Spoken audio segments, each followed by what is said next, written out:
اتقوا ربكم الذي خلقكم من نفس واحدة وخلق منها زوجها وبث منهما رجالا كثيرا ونساء واتقوا الله الذي تساءلون به والأرحام إن الله كان عليكم رقيبا يا أيها الذين آمنوا اتقوا الله وقولوا قولا سديدا يصلح لكم أعمالكم ويغفر لكم ذنوبكم ومن يطع الله ورسوله فقد فاز فوزا عظيما أما بعد فإن أصدق الحديث كتاب الله وخير الهدي هدي محمد صلى الله عليه وآله وسلم وشر الأمور محدثاتها وكل محدثة بدعة وكل بدعة ضلالة وكل ضلالة في النار.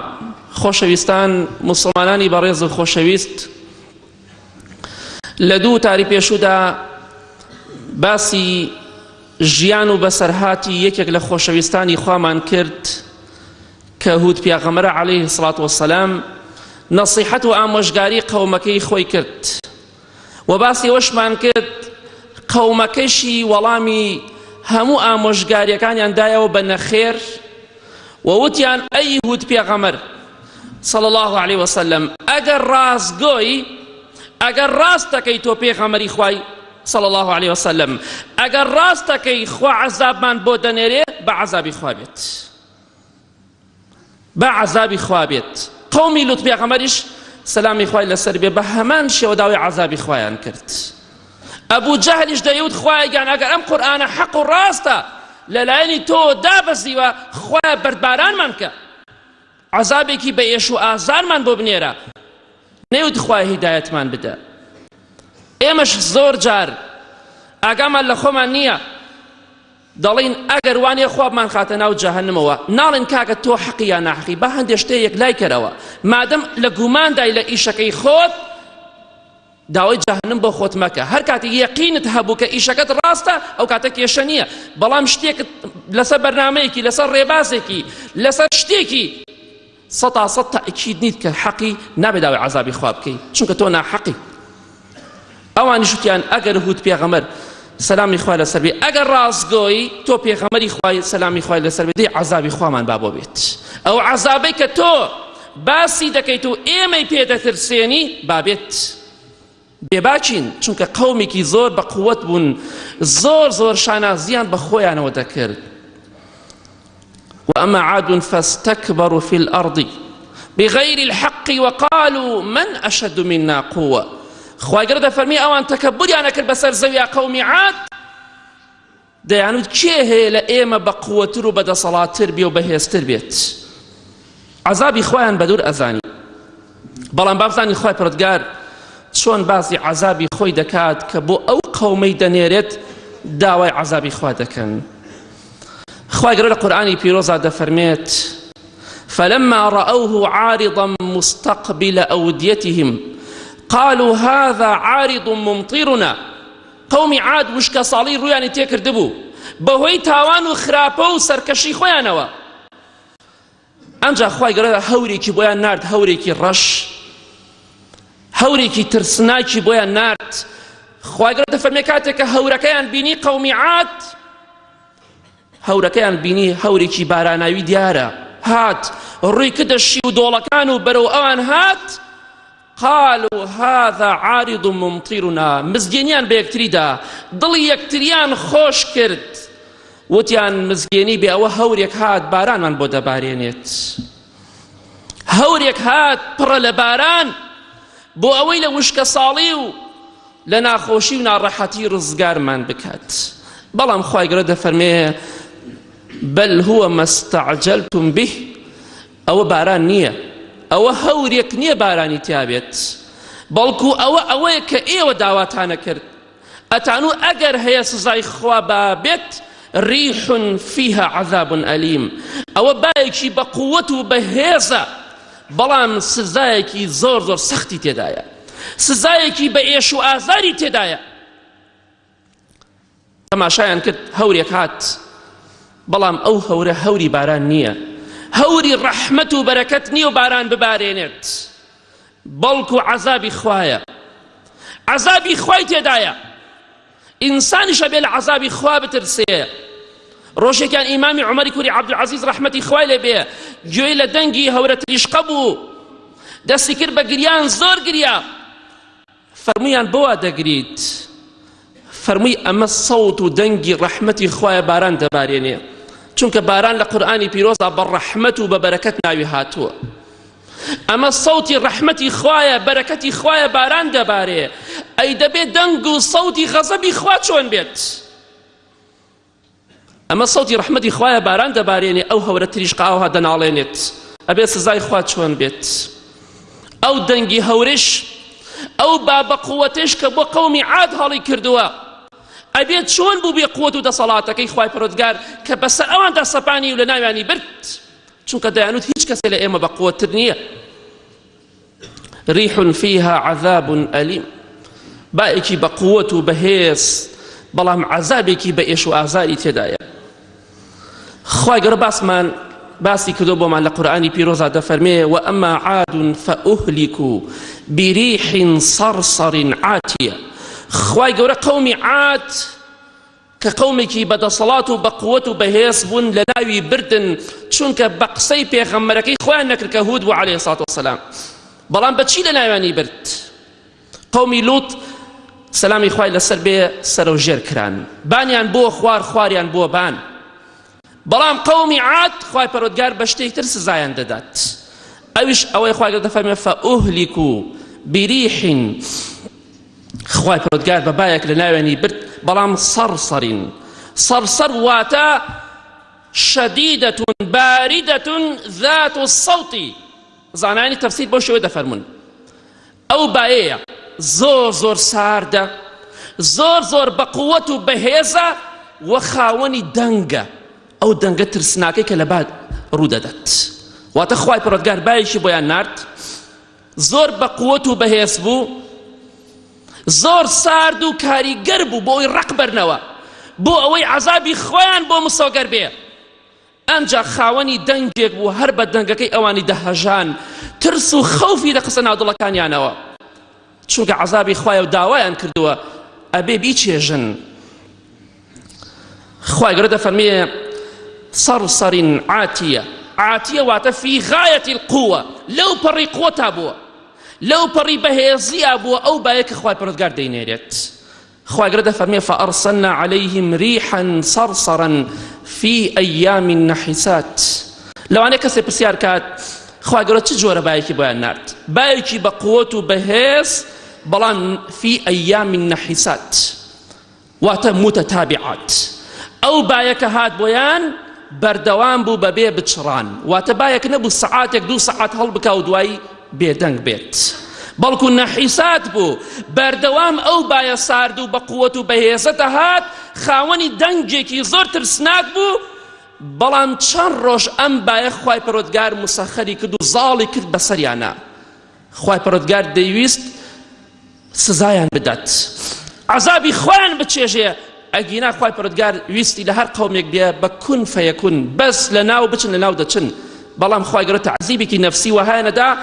خوای گەورە خۆی دەفەرمێ سەخەرەها عەلەیهیم سەبع لەیال وثەمانیەة ئەیام حوسوما. خوای گەورە ئەو بایی بەسەریانە زاڵ کرد، ئەو بایی نارد بەسەریانە، بایەکی بە قووەت و بەهێز و سارد و خاوەندەنگ.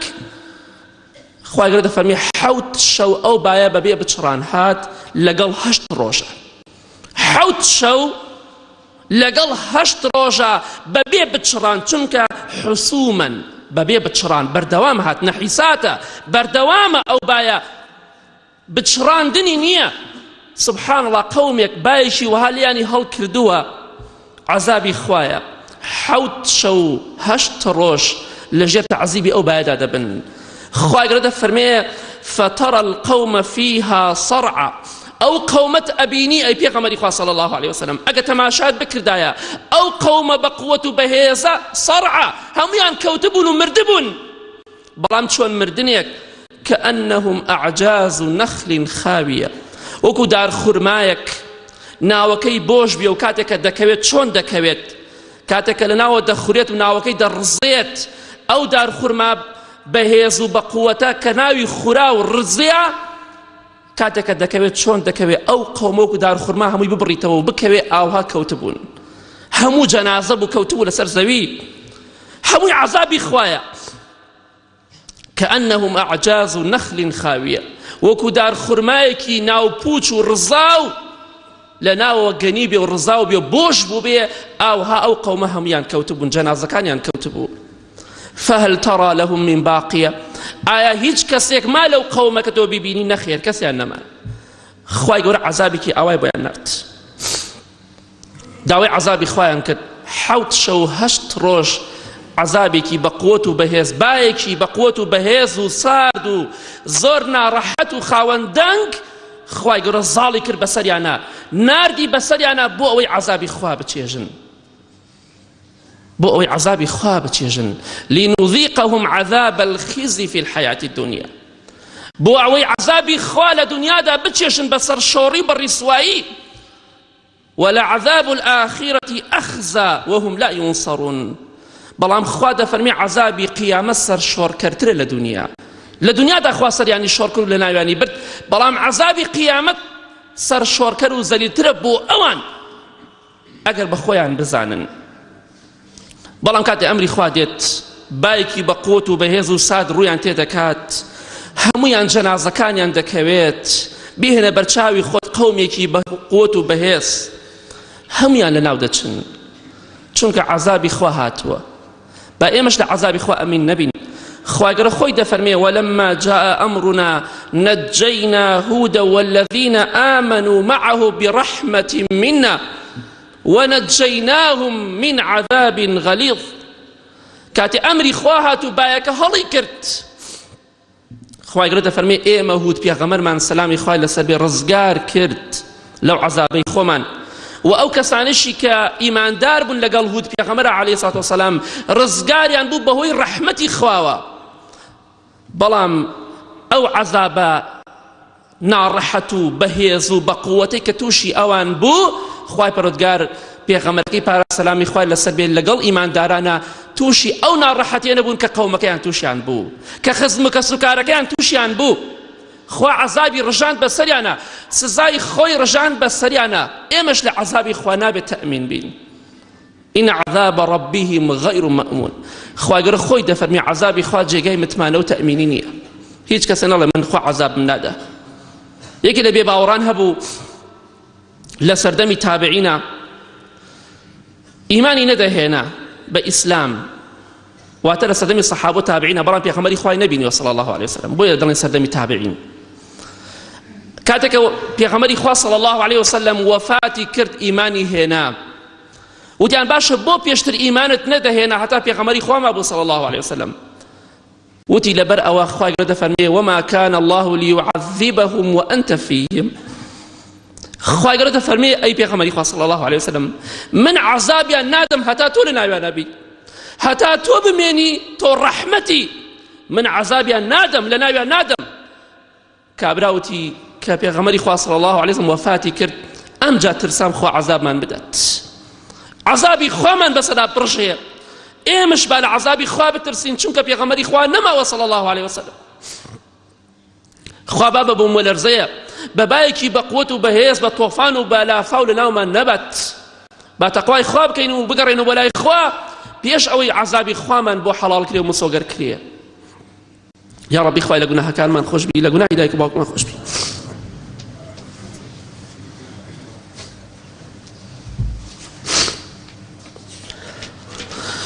الحمد لله والصلاة والسلام على رسول الله وعلى آله وصحبه ومن والاه. اللهم صل على محمد وعلى آل محمد كما صليت على إبراهيم وعلى آل إبراهيم إنك حميد مجيد.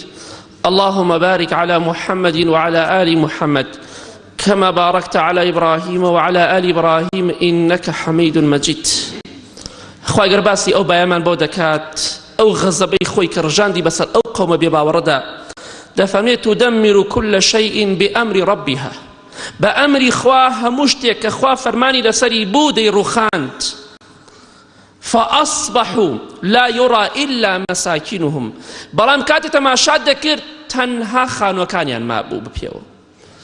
ئەوانەی کە خوای پەروەردگار ویستی بمێنێ بەڵام یەک ڕۆح لەبەر و گیان لەبەرێک نەمابوو لەناو خانووەکاندارە لەناو کۆشک و تەلارەکانیانە یەک کەسێک نەمابوو بە زیندوی كذلك نجزي القوم المجرمين أو پاداشتی هەموو ئینسانێکی مجریمە بێ ئەوە عەزابی خوا بچێژێ تەنها خانوو ئاسەوارە و شوێنەوارەکانیان مابوو یەک نەفەرێک یەک منداڵێک یەک ئافرەتێک یەک پیاوێک نەمابوو هەموویان لەناو چوون خوا هەموویانی لەناو برد خوای گەورە دەفەرمێ وتیلکە عاد جەحدوا بآيات ربهم وعصوا رسله قومی عاد ئەو قەومە بوون ئینکاری گەورەی و دەسەڵات و نیشانەکانی خوایان دەکرد ئینکاری موعجیزەی پێغەمبەرەکانیان دەکرد سەلامی خوایان لەسەر بێت وعصوا رسله سەرپێچی فەرمانەکانی هود پێغەمبەریان دەکرد عەلەیهی سەڵاتو وەسەلام تەماشاکەن خوای گەورە دەفەرمێ وعصوا رسله بۆچی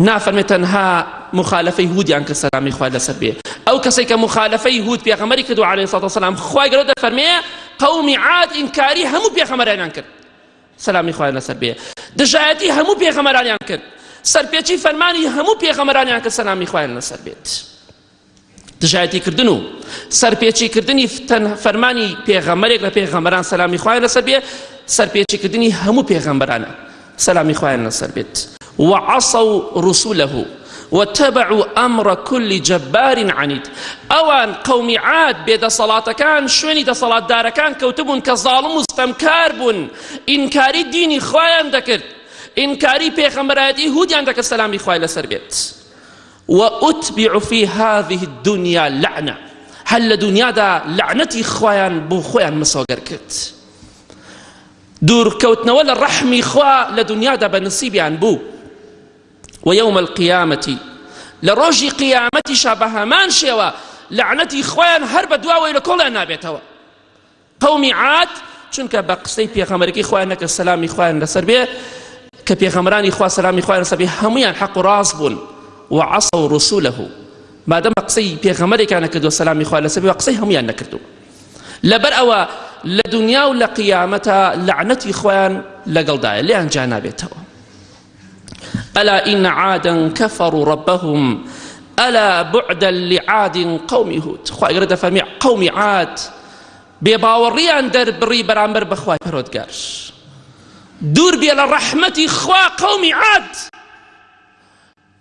دور بي للرحمة خواه چونك بخصي پیغمبر خواه نكر كهود پیغمبر عليه الصلاة والسلام أما قومك بخواي پرودگار لناواني برد بايكي بقوة بهيزي بويا النار حوت شو هشت روش ببي بچران ببردوامي خواي قرأ عذاب يعني دا هتا هيج كسيك يعني نما هميان جنازيان كوتا سرزوي هميان قشتن بسزاي خوا بلعنتي خوا لروشي قيامت شا سزاي خوايان بو مسوغرو سر شورتر أبن لدنيا أما عذاب خوابو بو أو قوم السر كشا إيمي مسلمانيش لعذاب خواب ترسين بابزاني بيغمري خواه صلى الله عليه وسلم كاتي غم آياتاني بيستو سبارت بقومي عاد خواه قرد شونا ناواني برد حالي بيغمري خواه شونا صلى الله عليه وسلم لحديثك صحيح ذاك إمامي بخاري مسلم رحمة إخواني روايته كان لدايك إيمان داران عائشة رضا رحمة إخواني بيد فرميت وإذا تخيلت السماء تغير لونه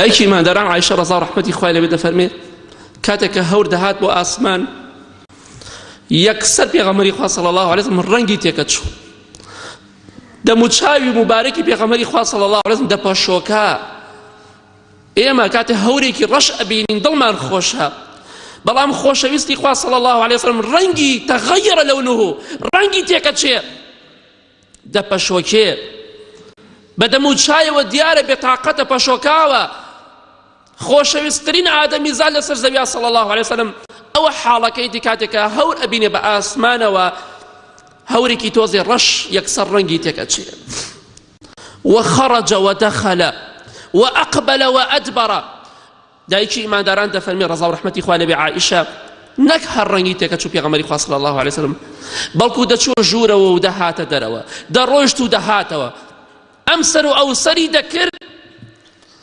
فإذا مطرت سري عنه.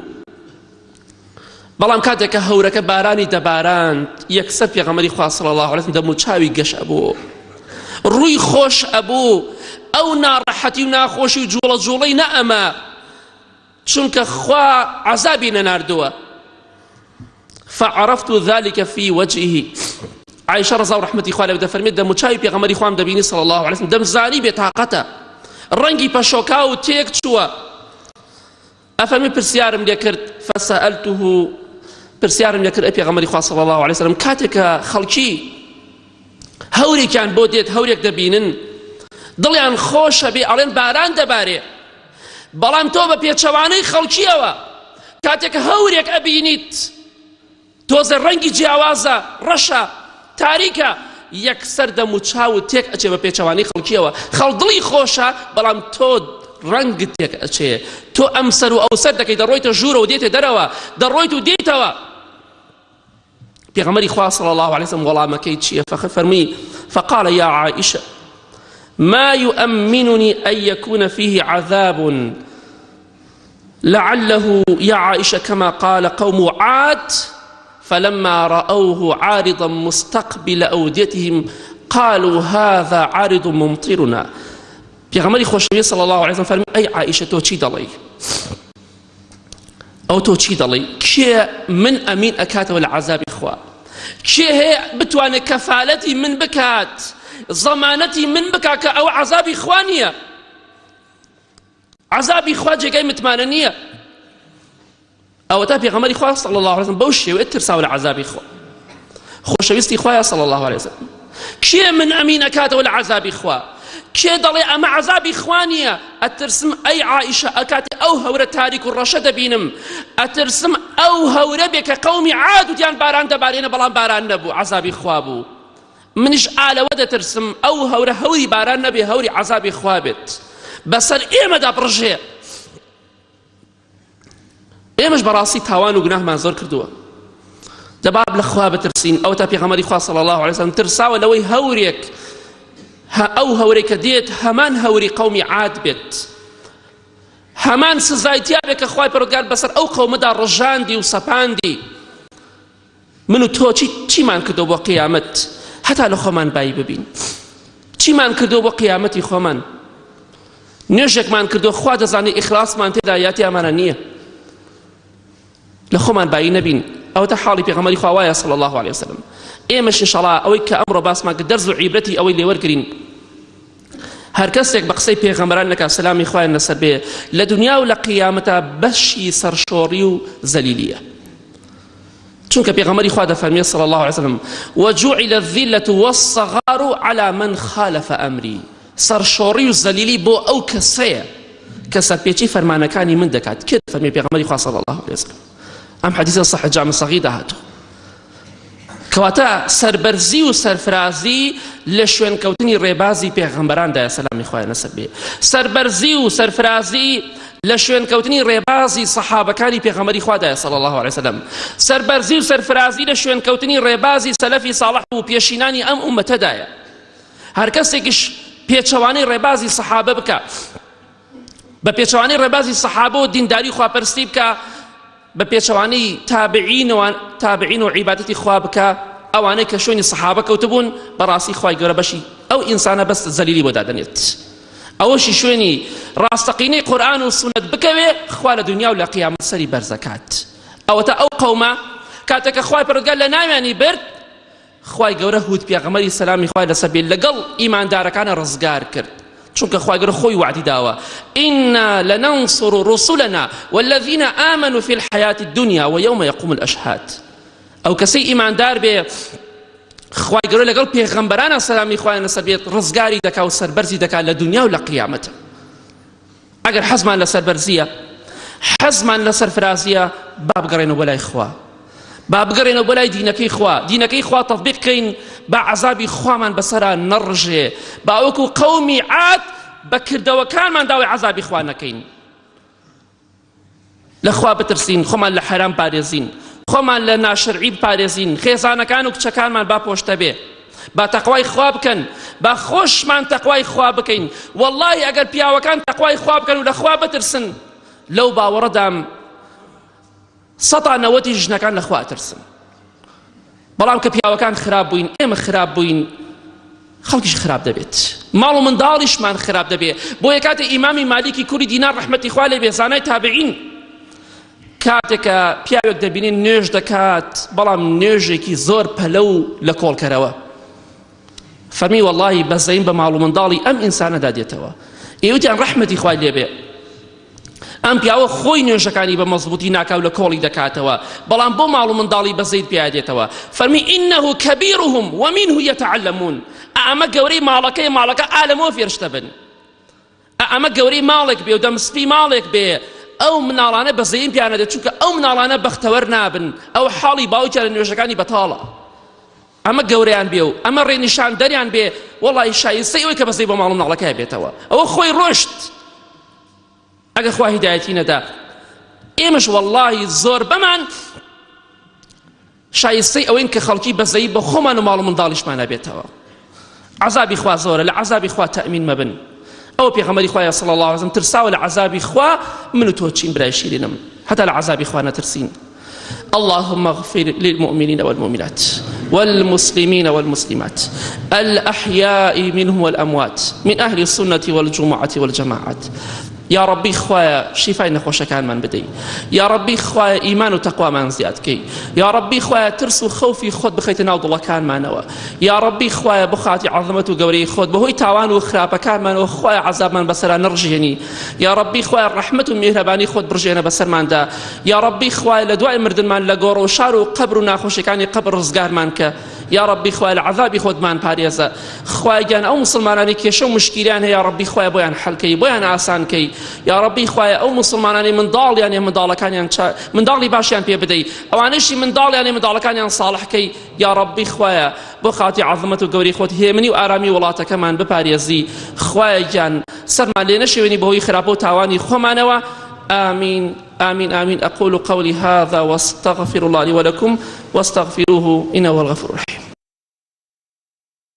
يا أيها الذين آمنوا إذا نودي للصلاة من يوم الجمعة فاسعوا إلى ذكر الله وذروا البيع ذلكم خير لكم إن كنتم تعلمون.